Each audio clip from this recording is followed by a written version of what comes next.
Update ho tayo mula dyan sa may Palasyo Malacanang, mga kabombo. Sinabing hawak na ho ng Independent Commissioner for Infrastructure itong 41 million pesos na pundo ho nito, habang sa kasalukuyan no comment din po ang Palasyo dun sa kung mayroon pang ibang mga miyembro ng Independent Commission for Infrastructure na mag-BBTO sa kanilang pwesto. May update po dyan si Bombo Annalise Soberano.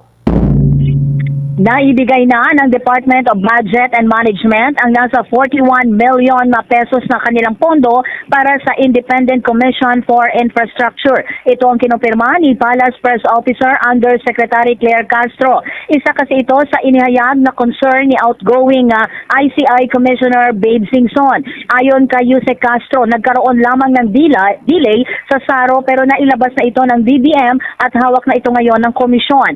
Sinabi naman ng Palace official, suportado ni Pangulong Marcos ang komisyon. Dagdag pa ni Castro, ang paghain ng resignation ni Singson ay dahil sa isyung pangkalusugan. Ibinunyag din ng Malacanang na pinakausapan din ng Pangulo si Singson na manatili sa pwesto, ngunit iginagalang ng Presidente ang kanyang naging desisyon.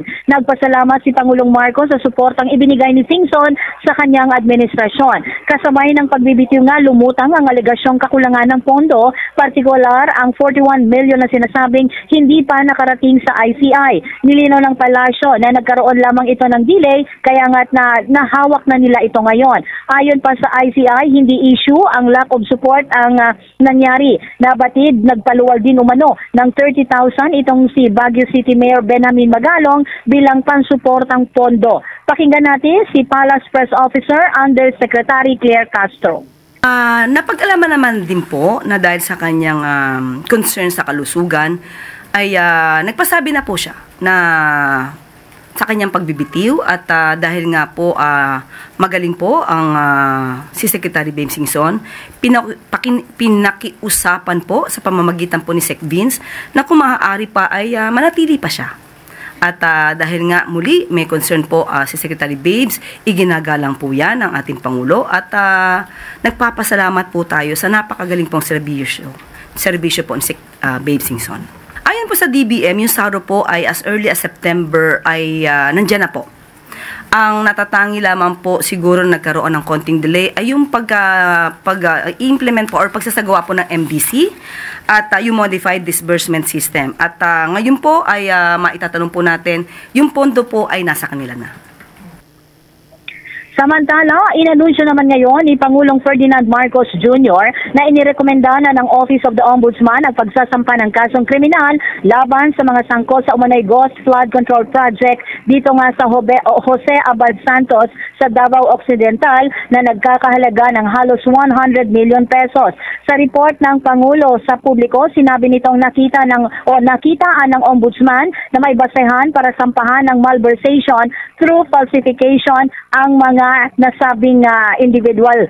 Inilahad sa reklamo ang mga pangalan mula sa St. Timothy Construction, kabilang na sina Zezara Rowena Vizcaya at Maria Roma Angeline Remando, pati na rin ang ilang mga personnel ng Department of Public Works and Highway. Kaugnay nito, inatasan ng Pangulo ang Department of Interior and Local Government at ang Philippine National Police na tiyaking matunton ang kinaroroonan ng mga pinangalanang individual upang agad na maaresto sakaling maglabas ang korte ng arrest warrant. Pakinggan natin si Pangulong Ferdinand Marcos Jr. Ghost project o hindi maganda ang pagkagawa. Ngayong araw, nais kong ilahad sa inyong ang mga natuklasan ng Office of the Ombudsman kaugnay sa reklamo ng DPWH ukol sa isang flood control project sa Kulaman, Jose Abad Santos sa Davao Occidental. Ito ay may halaga na halos 100 milyong piso at ipinagkaloob noong 13 January 2022 sa St. Timothy Construction Corporation. Ayon sa investigasyon, ang proyektong ito na sinasabing natapos noong 2022 ay hindi kailanman nasimulan. Sa inspeksyon ng CIDG noong 25 September 2025, natukoy na walang anumang konstruksyon sa lugar na yon. Kinumpirma ng mga indigenous peoples at barangay officials sa kanilang joint affidavit na walang naganap na implementasyon ng proyekto.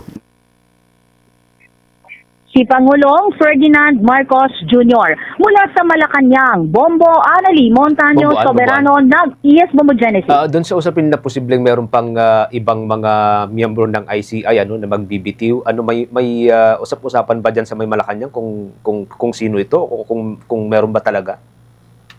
Yun nga ang tinatanong kanina kay Yusek Castro kung ano ang reaksyon ng Malacanang hinggil nga sa sinasabi ni Mayor Benjamin Magalong na may susunod pang mga individual o commissioner ang magbibitiw nga dyan sa ICI. Pero ayon sa palasyo, sa ngayon wala silang report na may magbibitiw ng mga commissioner at lalong sabi niya wala din naman silang natatanggap na ulat at wala din nagsasabi na may magbibitiw Bombo Genesis. So yan ang naging pahayag ni Yusek Castro. Okay, maraming salamat, Bomboan.